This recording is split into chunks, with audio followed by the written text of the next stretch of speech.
दोस्तों, कर्ण के नारायण अस्त्र को रोकने के लिए क्यों आए हनुमान जी और उसके बाद क्या हुआ, तो आइए जानते हैं। इससे पहले आप चैनल पर नए हैं तो चैनल को सब्सक्राइब जरूर कर ले। महाभारत, जिसमें कर्ण और अर्जुन दोनों महान योद्धा हुए। कहा जाता है युद्ध के दौरान कर्ण के पास ना उनके कवच कुंडल रहे और केवल भगवान परशुराम का एक दिव्य शक्तिशाली विजय धनुष था और स्वयं उनका पराक्रम था। दूसरी ओर अर्जुन की बात करें तो स्वयं श्री कृष्ण, जो इस संसार के पालन करता, और उनके ध्वज पर विराजमान महासंकट मोचन हनुमान जी थे, जिसके कारण अर्जुन को हराना नामुमकिन था। लेकिन कहा जाता है इन्हीं सब के कारण अर्जुन के रथ के चारों ओर ऐसा दिव्य शक्तिशाली कवच का निर्माण हुआ जिससे कोई भी दिव्य अस्त्र उनके पास आ भी नहीं सकता। लेकिन जब कर्ण और अर्जुन के मध्य युद्ध प्रारंभ हुआ तो अर्जुन ने देखा कि कर्ण के कुछ दिव्य अस्त्र उनकी तरफ आते जा रहे। यह देखकर स्वयं हनुमान जी भी एक बार चकित हो गए, क्योंकि कर्ण एक महान योद्धा थे। उनके पराक्रम को स्वयं हनुमान जी भी मानते थे।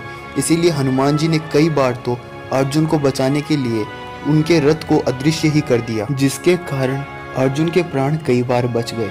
कहा जाता है एक बार तो कर्ण ने अर्जुन के ऊपर नारायण अस्त्र का प्रयोग किया।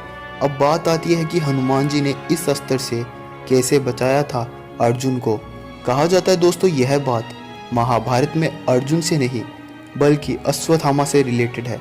कहा जाता है जब अश्वत्थामा के पिता गुरु द्रोण की मृत्यु हो जाती है तो अश्वत्थामा ने पांडवों पर नारायण अस्त्र का प्रयोग किया, जिसे देखकर श्री कृष्ण ने उसके असर को खत्म कर दिया। इसी प्रकार जब कर्ण ने युद्ध के दौरान अर्जुन पर नारायण अस्त्र का प्रयोग किया तो हनुमान जी को रामायण काल के कुछ बातें याद आती है।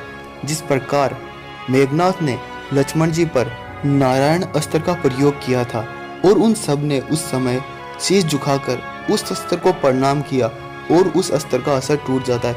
इसी प्रकार इस काल में भी जब कर्ण ने अर्जुन पर नारायण अस्त्र चलाया तो हनुमान जी ने भी उसे प्रणाम किया और देखते ही उस दिव्य अस्त्र का असर भी कम होकर निष्फल हो जाता है।